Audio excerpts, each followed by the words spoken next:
Yeah, I'm not sure where everybody is today. There might have been some confusion on my schedule since I was out of town the last 2 days. But I think that's pretty clear that I'm gonna be here today. Okay, so, uh, anyhow, you're gonna need some introduction to the chapter that's due, in a few days. So, big idea. You got a charge. The charge is moving in a magnetic field. Let's just say the charge is moving in that direction, and the magnetic field is in this direction or that direction or something, okay? The force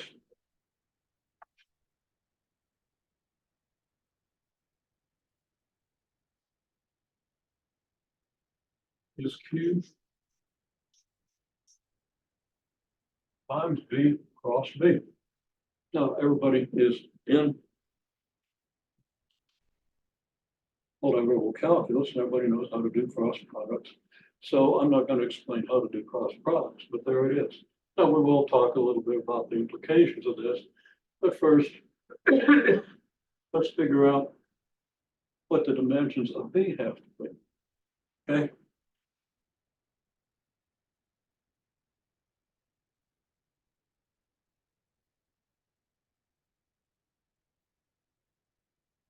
We're going to use SI dimensions. Well, at this point, you should simply pause the video and figure that out for yourself from the given equation. You want to go past the mode, just watch me do it, okay, but you'll learn more if you do what I said. Okay, well, hopefully you've done that. Now, dimensions of B, well, magnetic force is in newtons. Charge is in coulombs. Velocities in meters per second.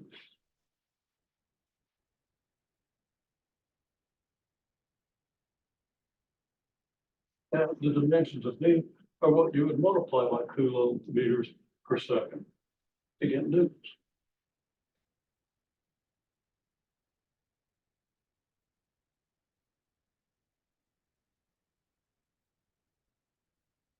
Well, it's Newton seconds over coulomb meters, but there are other ways to write that out. Okay, like a Newton is a kilogram meter per second, per second squared. So you get a reciprocal second in your numerator, which means you kind of get a second in the denominator. The coulombs and seconds are related by amps and so forth. So, you get dimensions of B, and you play around with these dimensions a little bit, see what other equivalent ways there are to write these dimensions. R-A-R-E, okay. Now I'm just going to tell you the SI name for units of B. B, of course, B, the magnetic field, the SI name for the units of B is a Tesla. Now that should be equal to Newton second over Coulomb meter. And what other ways could you write Newton second over Coulomb meter? Can you write that in terms of fundamental units? Okay, it turns out that a Tesla, that I'll abbreviate with T, is a Newton per amp meter. Okay, well, is that equal to what we have here? And of course, this isn't in fundamental units. I asked them to bring this down to fundamental units. You're going to have Newton meter per second squared. You're going to have second, Coulomb meter, and so forth. And then you can write Newton over amp meter in fundamental units and show this is the same thing. Assuming I wrote this down correctly. Okay. Well, a Newton per amp meter is a Newton divided by what's an amp? It's a Coulomb per second times the meter. And of course, a Coulomb per second in the denominator becomes a second over a Coulomb. And that's going to be Newton per second over Coulomb meter. Okay, So anyhow, there's a Tesla. Now, again, if I multiply a velocity by a charge by a magnetic field, it's going to give me units of force. Now, it doesn't mean that just multiplying those three things gives you the right force. In the first place, the force is a vector. The force has a direction. It's a cross product.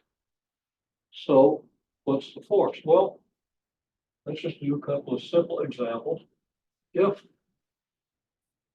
the magnetic field equals 0.06 Tesla times your K vector, and your velocity is, let's say, 10 to the fourth meters per second. Now, getting charges up at speeds of 10 to the fourth meters per second is no trick at all. Of course, if they're in a wire, they're not going to be moving that fast. But a charge in a vacuum, you can get it up very close to the speed of light without all that much of a field. You can figure that out easily.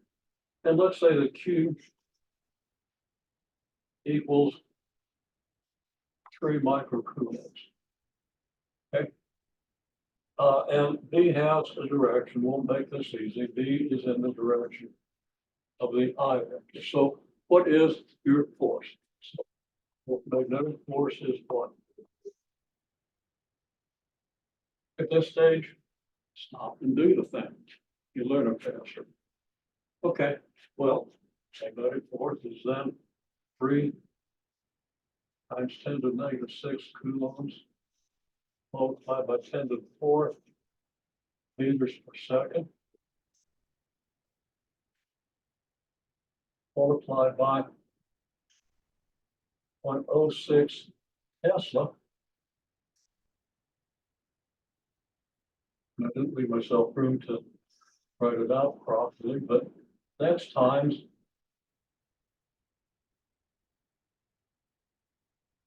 I cross the K vector. That's not hard to understand. So we multiply this out. Let's say we've got 10 to the negative 6, we've got a 10 to the fourth, which is 10 to the negative second. So we're going to have a 3 times 10 to the negative second for the number here, times a 6 times 10 to the negative second is going to give us 0.0018, and it's Tesla coulombs meters per second, which is 0.0018 newtons per amp meter. That's kind of poorly written. That's an amp dot meter times coulomb meter per second, and I just choose to arrange it that way. Okay, what happens? The coulombs per second, well, okay, let's write it out. 0.0018 newtons over coulombs per second times meter multiplied by coulomb meters per second. The coulomb per second up here divides the coulomb per second here, the meter here divides the meter here. So it's 0.0018 newtons. Now that's good, except that I should have written this on a different line because I want to write my vector in there because it's great to know what the magnitude of the force is.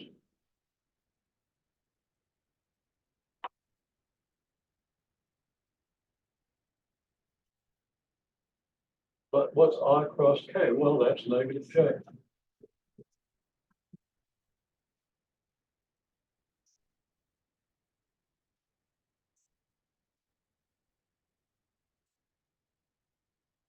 What's that? So it's negative 0.0018 newtons negative times your J vector. Just emphasizing the fact that this thing has a magnitude and a direction. Now this means that if you've got this 3 microcoulomb charge moving in the positive direction, you've got a magnetic field of 0.06 Tesla in this direction. That's a fairly good sized magnetic field. We can get magnetic fields about that big in the vicinity of some of the ceramic magnets and neodymium magnets, maybe a little more. A 1 Tesla field is quite a strong field. Okay, so usually the fields that you're dealing with, unless you're working in the vicinity of a black hole or a neutron star, which I recommend you avoid being in the vicinity of those things. Or a nuclear magnetic resonance machine, okay, which gives you, up into the almost double digits, I think. Okay, 10 Tesla field is really pretty extreme, although stronger fields have been created in laboratories, and we'll see how the fields are created. It's basically just created by running a current around a preferably superconductor. As it's hard to get that much current in a conductor without melting it or without having conductors that big around.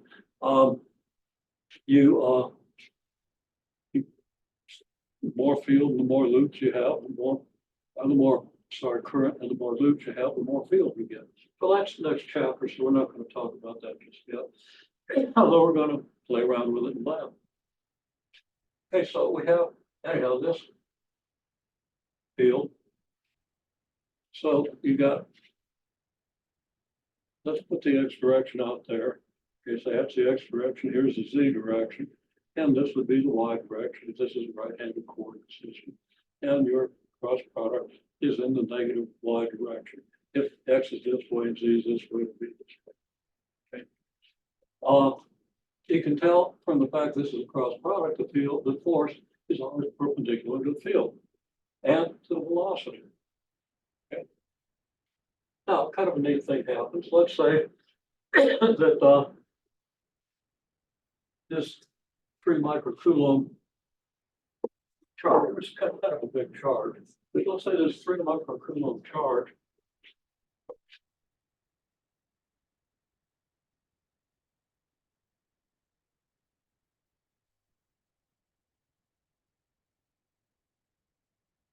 on a particle.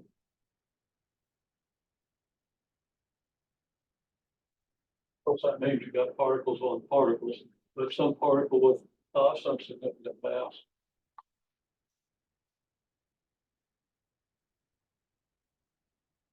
Let's just say the mass is 1 gram. And let's use a number here, 4 grams. Okay. Now, what's the acceleration of this charge?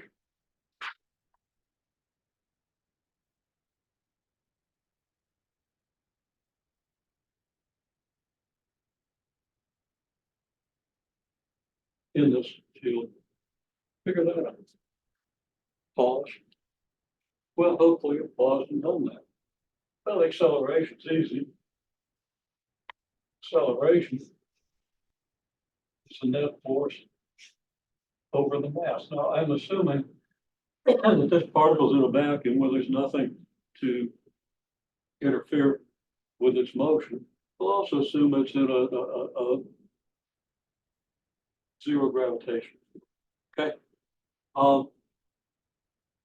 So that there's no other forces acting on it. Okay. In this case, you're going to have an acceleration of negative 0.0018 newtons over 0.004 kilograms multiplied by your J factor.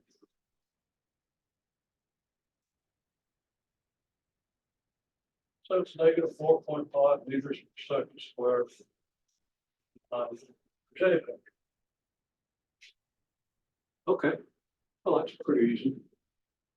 And 4.5 meters per second, that's about half the acceleration of gravity. Of course, this thing's moving at 10 to the 4th meters per second. So what's its path going to look like? Well, say the X direction is, let's say the X direction is here, and the force is this way. Well, that's going to tend to change the direction. Okay. Now, the force is perpendicular to your velocity. So it's not gonna speed you up or slow you down. It's gonna just change your direction, and that's gonna be a centripetal force. So this force is centripetal.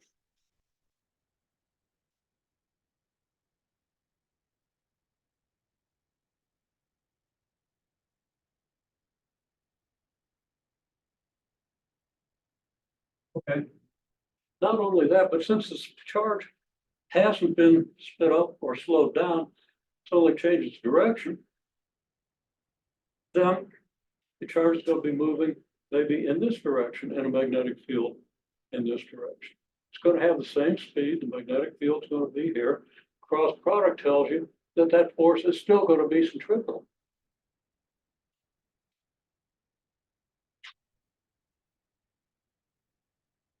Okay, well, the force, I've got to write things out.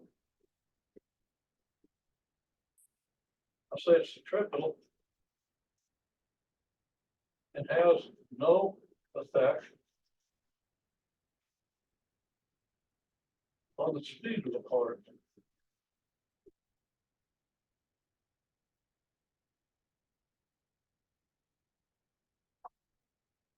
Velocity remains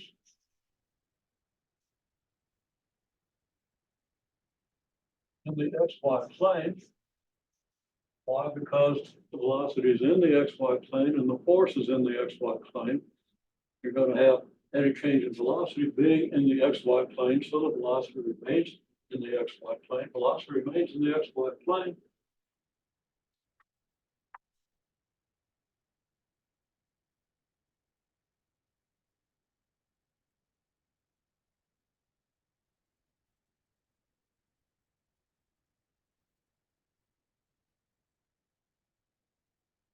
Of course, perpendicular to the motion, because any motion in the XY plane, if you cross the velocity with the magnetic field vector, which is the Z vector, that's what you're going to get. Okay, so you want to process that from there. The result is then circular motion.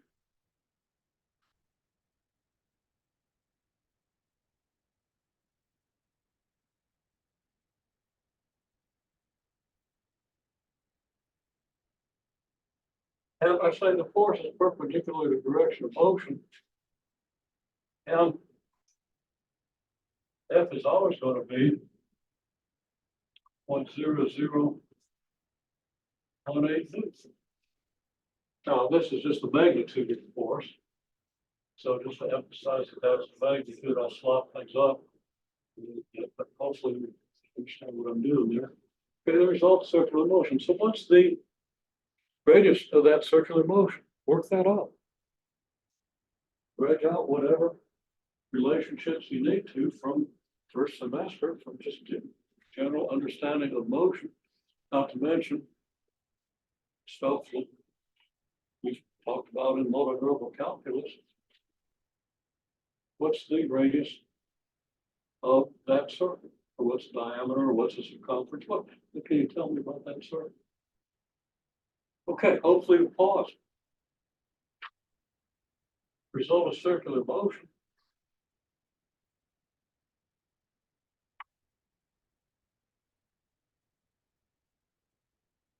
Your centripetal force is 0.0018 newtons.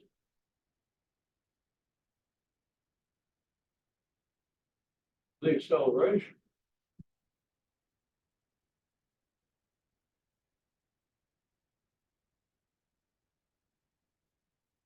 and let's make sure I didn't do something boneheaded. No, the centripetal acceleration is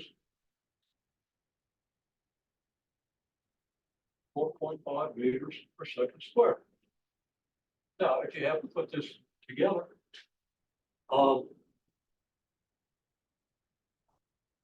does that help? Think it through. Okay, well, hopefully you put it through together. The other thing that we haven't used, what else information we have here we haven't used? What do you need to do define a centripetal acceleration. What do you know about centripetal acceleration? Well, it should be second nature to you. The centripetal acceleration is v squared over r, and you should be able to prove this using vector calculus. Yeah, well, you don't even need calculus, or just using isosceles triangles as we demonstrated in class. Okay, centripetal acceleration is v squared over r. You want to find the radius, you know the acceleration, and you're given the velocity. Come on in, we're in the middle class. Okay, so centripetal acceleration is v squared over r, and r is v squared over the acceleration. And that's pretty easy. You've got 10 to the 8th meters squared per second squared divided by the centripetal acceleration, which is 1.5 meters per second squared. It turns it out that R is pretty large. Okay, R is going to be like 2.2 repeating, I think, times 10 to the 7th meters, or if you want, 22,222 kilometers. Okay. Now, you're unlikely to have a uniform magnetic field of 0.06 Tesla in a region, circular region with a diameter of 40,000 kilometers, which is about 1/6 of the distance from Earth to the Moon. That's not a realistic, realistic situation. What if, instead of a 3 microcoulomb charge, we have, say, just a proton? Okay. Maybe a helium nucleus, an alpha particle. Just a single subatomic particle. Okay, so let's figure that out.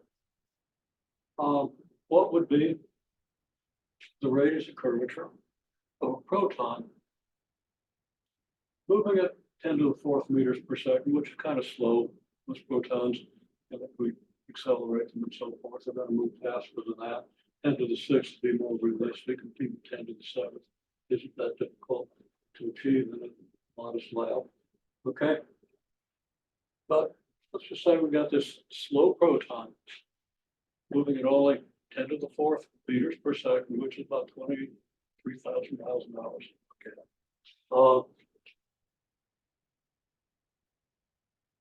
What would the radius of curvature be?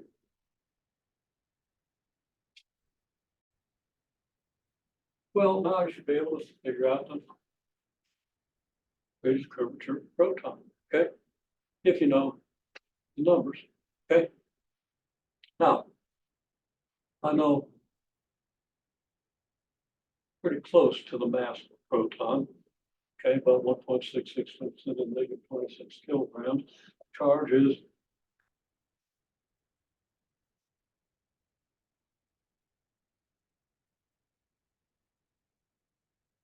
just in a ballpark.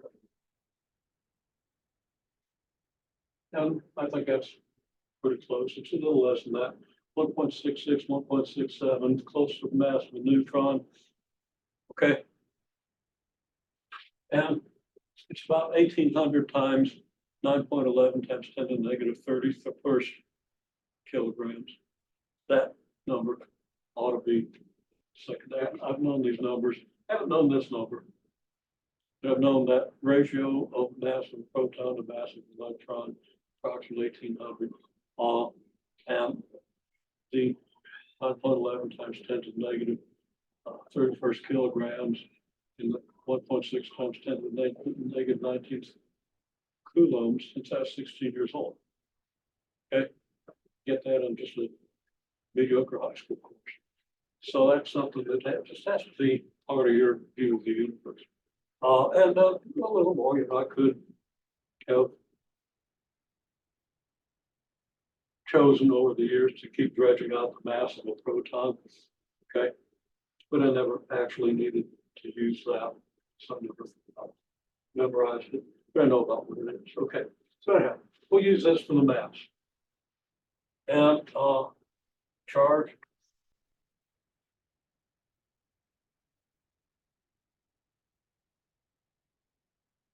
Point 6 times 10 to the negative 19 coulombs. Assuming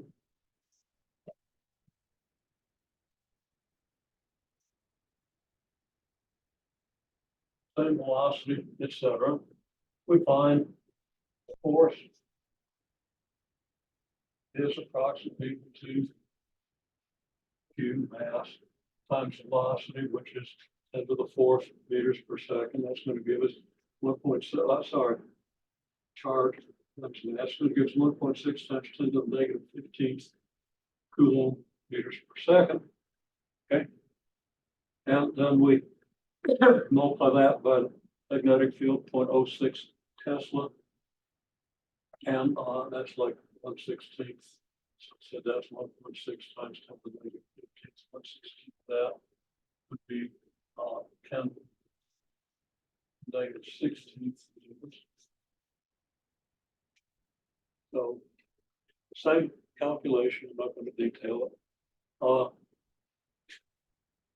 And that's time like J. So acceleration is force over mass. And that acceleration is going to be this divided by 1.7 times 10 to the negative 26 kilograms. If I just divided this by 10 to the negative 26, I'd have 10 to the negative 10 to the 10th. Then I got to divide that by 1.7, which gives me like 0.6. So it's about 6 times 10 to the negative 9th times positive 9 meters per second squared. So centripetal acceleration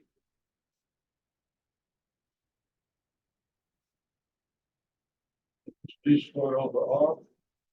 So r equals d squared over centripetal acceleration, which equals what? D squared is 10 to the 8th meters per second squared, meters squared per second squared. The centripetal acceleration 6 times 10 to the 9th meters per second squared. And I think we end up with something like 1.6 centimeters. Now you can refine that. You can do it correctly because I did it all in my head and probably screwed something up. Okay. But I'm not going to take time to repeat all the details of this calculation. Okay.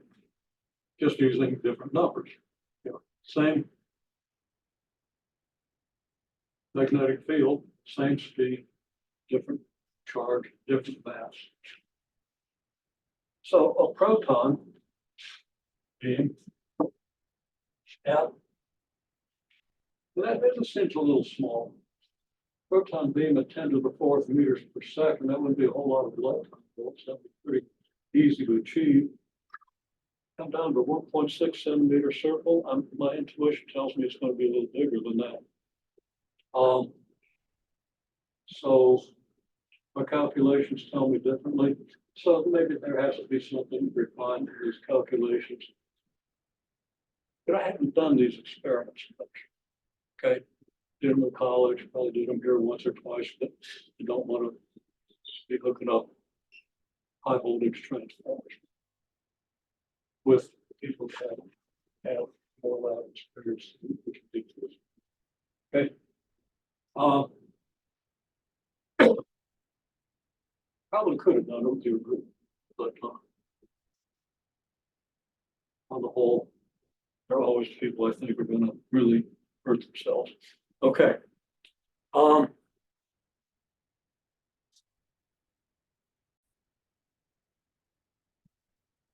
Okay. Oh gee, I need an electron density.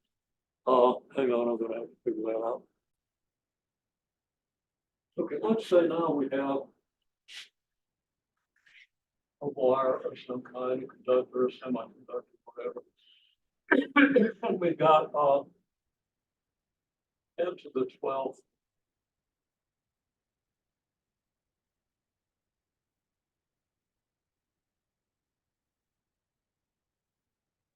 conduction electrons.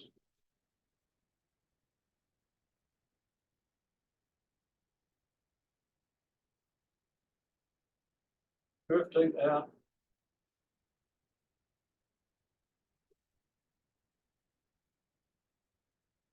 very fast, 3 millimeters per second.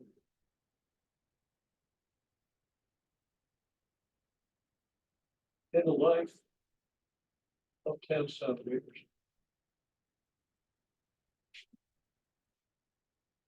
Okay.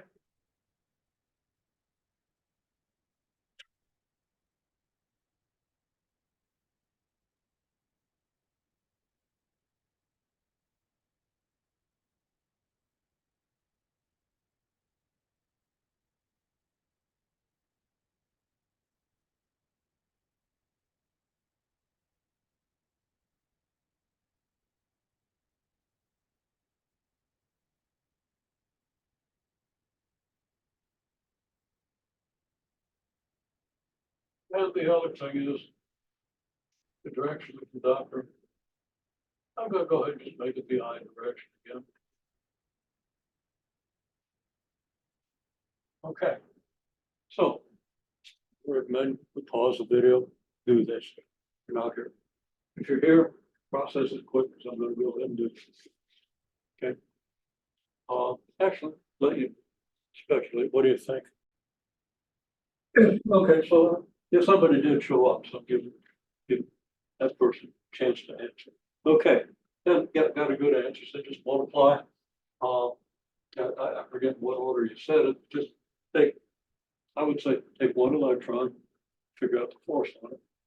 Moving at 3 millimeters per second, not going to be a whole lot of force. Of course, there are 10 to the 12th of them, so you multiply that force by 10 to the 12th. Okay. And you get a force. Okay, so and that was stated in a very similar manner. So that was very good. Okay, so well, okay, force.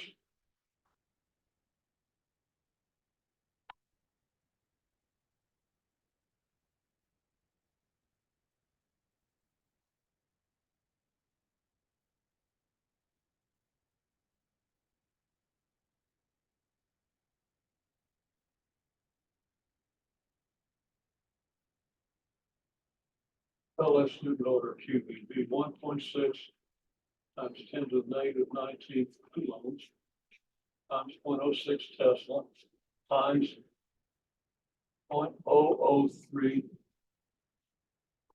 meters per second. Yeah. Plus J direction. I'm not going to go through how I get plus J, just the electrons moving in this direction.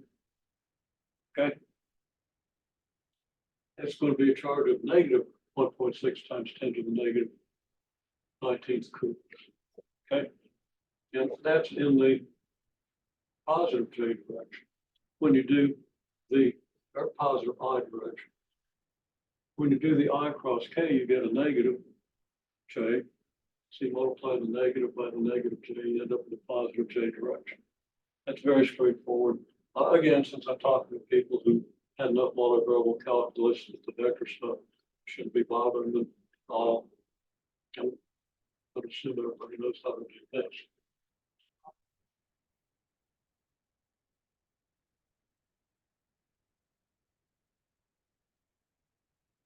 Total force is 12 times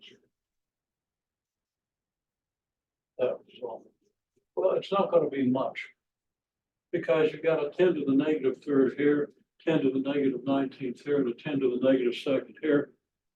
Okay. So you're going to have a 10 to the negative 24th. And then that's times 6 times 1.6 would be 10 to the negative 23rd. Like 3 times 10 to the negative 23rd. Newtons, maybe.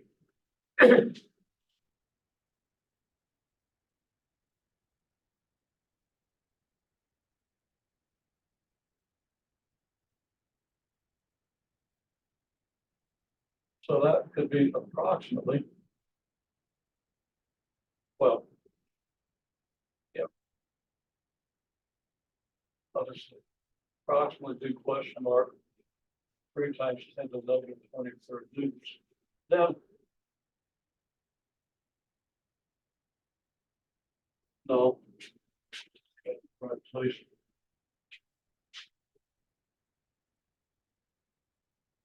Okay.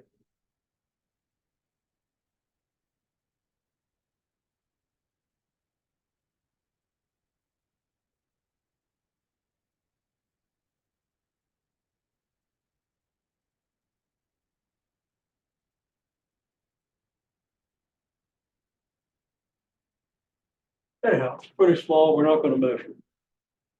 Okay, however, we can measure the force. And we'll do that in lab. Take a strip of aluminum. Strips of aluminum. Take a strip of aluminum. Put a little slack in it. Put it over a strong ceramic magnet. Then just crank the generator. Or if you want to get a bigger force, look up to the battery. Okay, this thing will deflect. And you can figure out at least ballpark what the force should be, because you figure out what the mass of that thing is. We could weigh it also, but it's more fun to figure out the mass, approximate it. And we find that we get forces probably in the order of 10 to the negative 4th newtons. So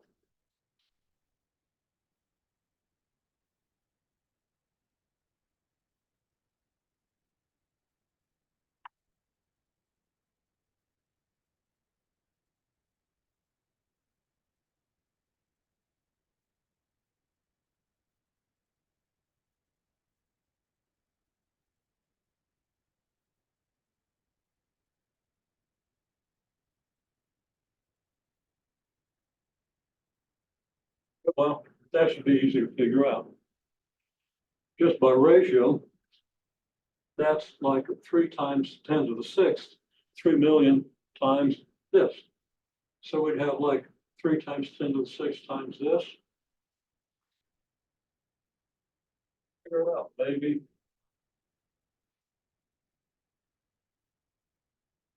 Three times 10 to the 18th. Is it reasonable we have something on the order of, and that you recognize that that's about half a coulomb. Should we have about half a coulomb of free charge in that strip of aluminum? Okay. Well, there's much less than a mole. And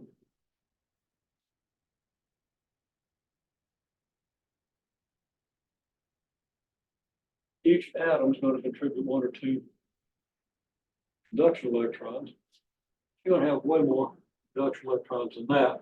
Just means they're not going to be drifting that fast. And you can figure that out too. So you figure out all these relationships. Just know them, the QV cross. Okay. Okay, I can try to draw this on the board, but I like this better. Okay, got a bunch of loops here, right?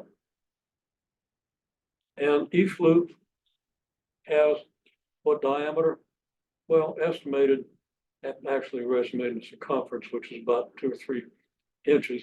Okay, but yeah, it's probably about 1 inch in diameter, so about 3 inch circumference.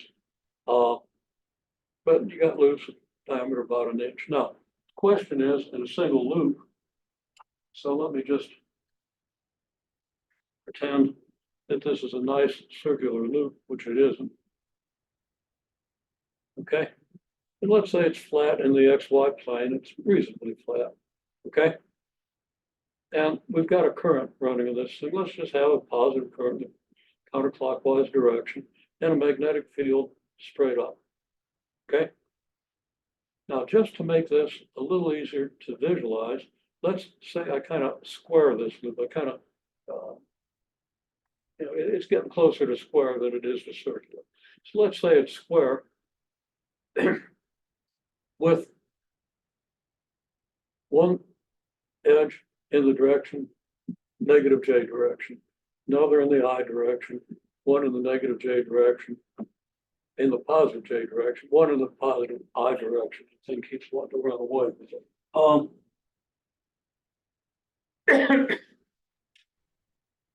What force is going to be exerted? Now, we didn't talk about the direction of this force. Well, actually, we did. It's in the positive J direction. This is in the I direction. Okay. So we know from what we reasoned out there that side that's in the positive I direction experience a force in the positive J direction. Fair enough? Okay, what about current in the negative J direction? Remember, it's Q, V cross B. Okay, give everybody time to think that through. Of course, we're doing this in class, so you're not getting enough time. But since we started classes over here, we're going to continue with that. Okay, so negative J direction. So V would be actually, if it's electrons flowing this way, let's just say it's current flowing this way. So the velocity of your charges would be in this direction, and you consider them to be positive. Okay. So your V is in this direction, V cross V here. It shouldn't be, it should be in, well, I was using electrons before. Okay, these were electrons. Okay, along this side, your V would be in this direction. You cross it with your magnetic field, you get a force here. And that force would tend to, if this thing's flexible, tend to move this side out. Okay. And if you think about it, that's going to happen with all the forces. And this thing's going to tend to want to expand. Of course, it's not going to be able to expand, especially if it's in a circle.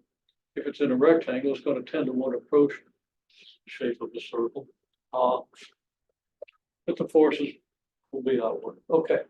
Now that's not very interesting, because usually those forces are insignificant compared to the structural strength of the material. Okay, now I'm going to put it in the XZ plane. So what's the force along here? What's the force along here?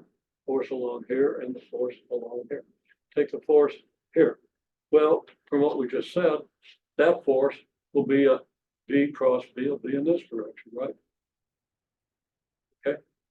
Now, what about the force on the opposite side? The lower force, right? Coming in this direction. What's the direction going to be? Yeah, it's going to be that way. It's good because your velocity is opposite the velocity here. Everything else is the same.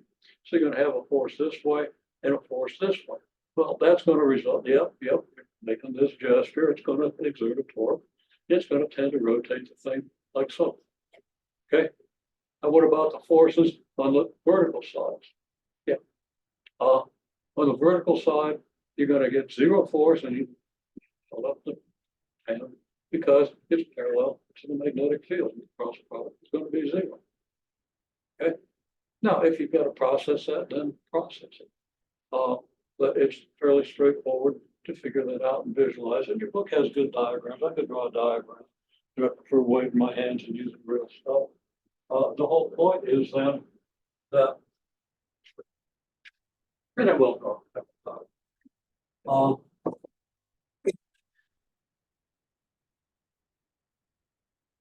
Point is that I don't know what chalk. We have so much fun with real stuff. Okay, well, it helps see pictures. So, and here's our X direction. Here's our Y direction. Here's our Z direction. Now I'm just going to do the one we just looked at, where we have a loop in the XZ side.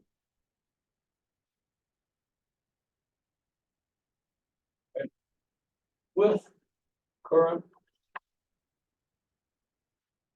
going in this direction along the top, this direction here, of course, down here, going up. So your current is in the I direction. Now let's give this some dimensions. Let's say that the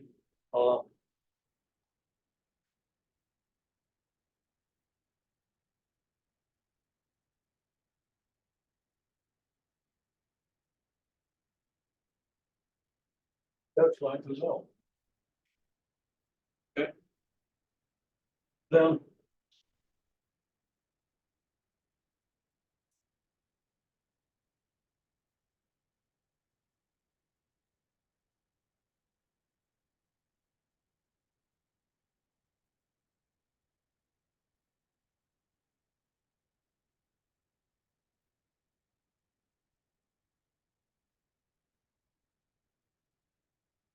current is I, whatever your current is, times your I vector.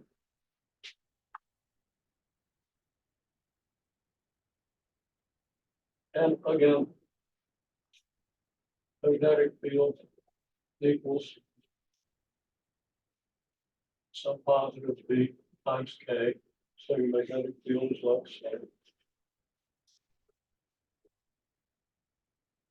Whatever V field vectors, always upward. Okay, so current is this. So the force is, okay, turns out the force is just going to be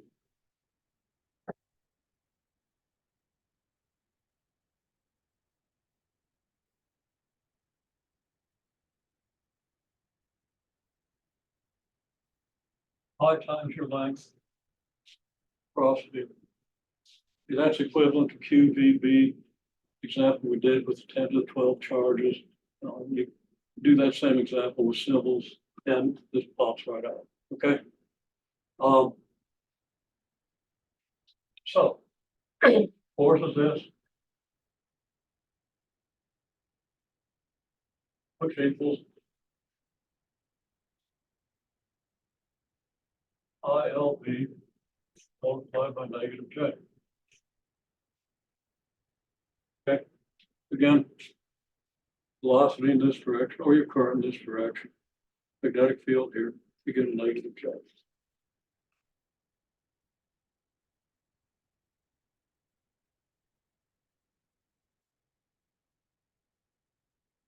Along the bottom,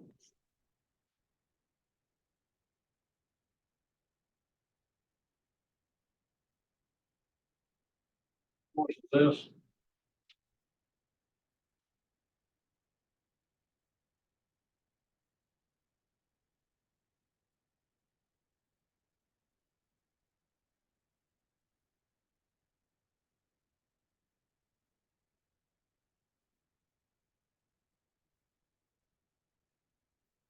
Along the vertical sides, is parallel to the field, so you get zero force.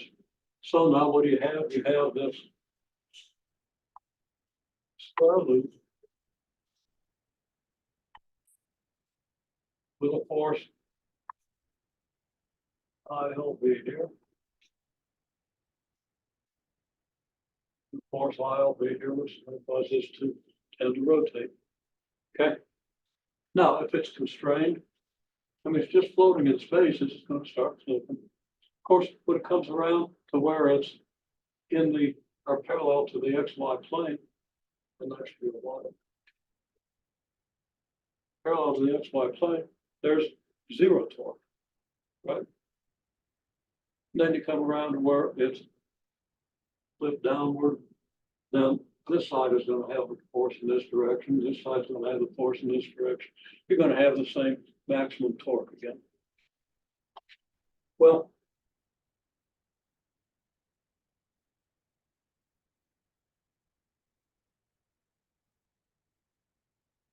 if it's vertical, you have this. When it's horizontal,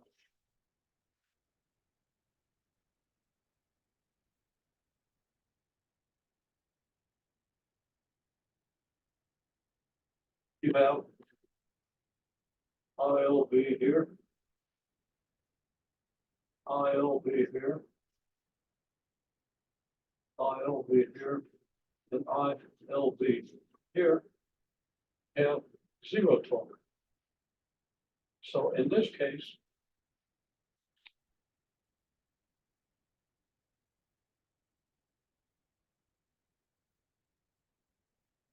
torque is going to be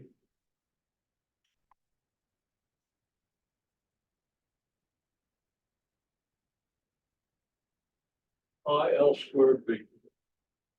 You can assume that it's got a constraint to move or rotate about the axis, the x-axis. So then you have a force ILB and a moment arm equal to L. Okay, so you get IL squared B. If you want to go above the center, well, then you got ILB up here and ILB down here, each with a moment arm of half of L.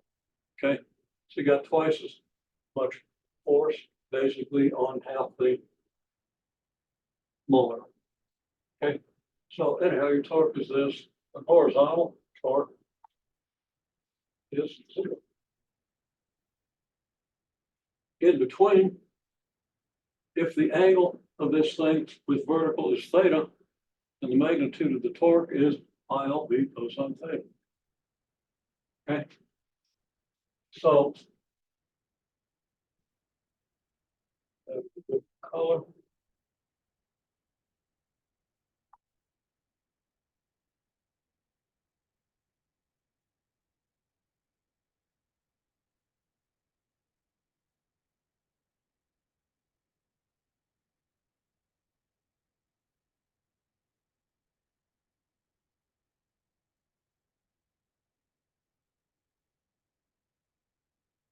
Torque is IL squared B cosine theta. And I could be more specific. I could describe the orientation by a unit vector perpendicular to the plane. To the plane of the loop. So you got this vector going around like this. And you're going to use a dot product to describe it. It's going to come down to this.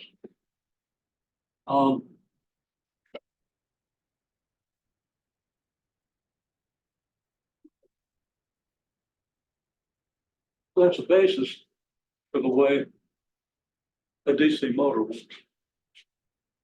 Okay. Now, if you've got an AC motor, you'd have a current that keeps changing directions. You'd have to rectify that circuit, that current to go in a single direction. And then you'd have like a DC motor. And, you know, we have fifth graders build those things out of little loops of wire. Okay. And the basic idea, well, I'm not going to illustrate that. It's pretty easy to understand. If you have a question on it. Okay. I want to give you as much an overview as I can of the magnetic field. Now, there's something that I want to take a look and make sure it's, you know, which is magnetic moment. I want to make sure it's covered in this chapter so I time this correctly. Okay, now this IL squared B. Where did it? I had my chalk in the hand a minute ago.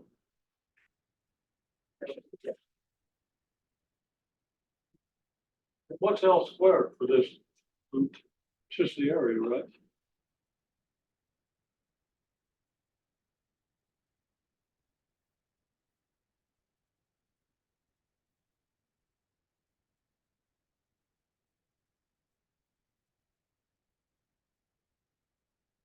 Now we can easily generalize this to rectangular loops or circular loops. Okay, so you want to read how that works. But we have this. And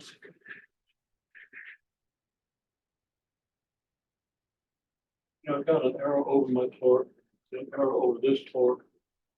And really, okay, what's the direction of the torque? Well, you have rotation in this direction, so the direction of the torque's the I direction. Probably.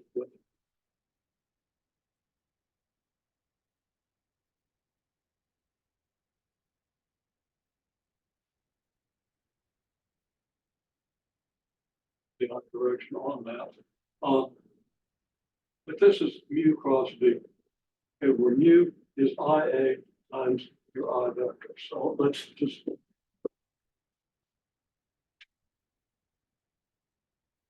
try to get that idea.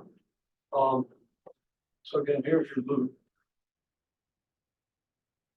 And your currents in the counterclockwise direction. You define mu equal the area of the loop times.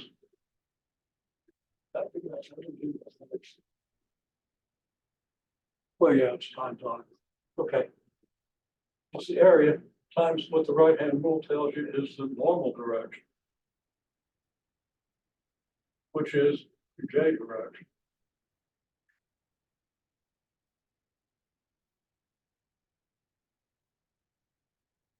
So in this case, it'd be A times J, where this vector is the normal vector, and has an orientation that you get from applying the right-hand rule to the direction of the current around it. Okay? And it applies to any loop of any shape, rectangular, circular, elliptical, whatever. Okay, so this is your magnetic moment.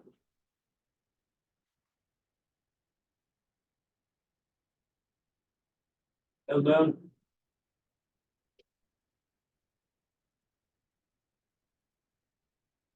torque is U cross B. Now, magnetic moment is A times your J vector. Okay, so magnetic moment's in this direction. And B is in this direction. You take the cross product, you get I, which is where that comes from. Okay, I mean, it comes directly. We can see it directly, but we can see that that's consistent with the definition for as cross product of magnetic moment with B. And we'll have a lot to do with magnetic moments, especially in the next chapter. Turns out, for example, that an electron, if the electron really was moving counterclockwise around a proton, you get a magnetic moment there. And that magnetic moment interacts with another magnetic field to give you a torque. And just by this same rule. So that's, it's very important. It's the way magnetic fields tend to align.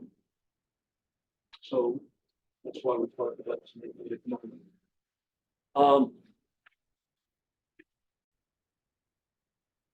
Okay, the Hall effect occurs.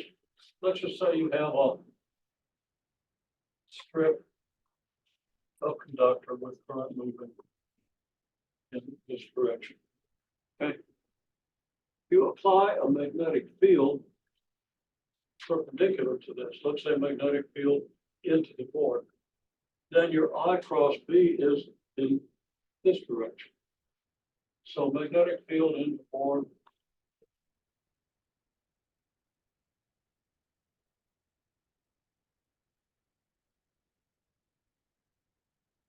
implies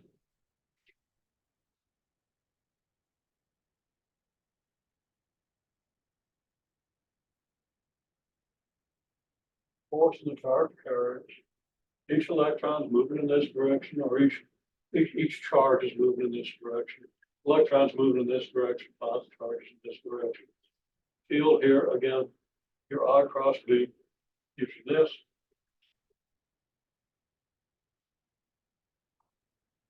Force and charge carriers.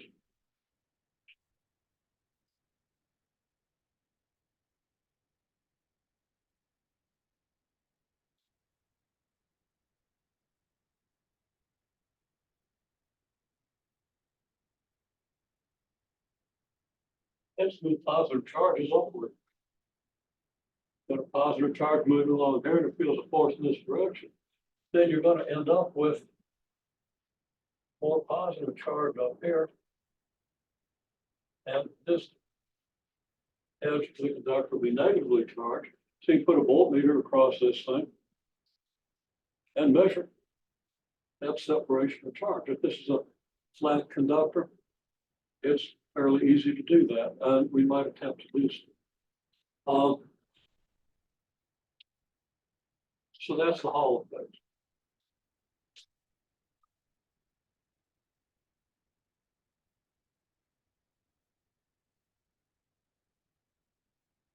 There's a formula for it. It's fairly straightforward.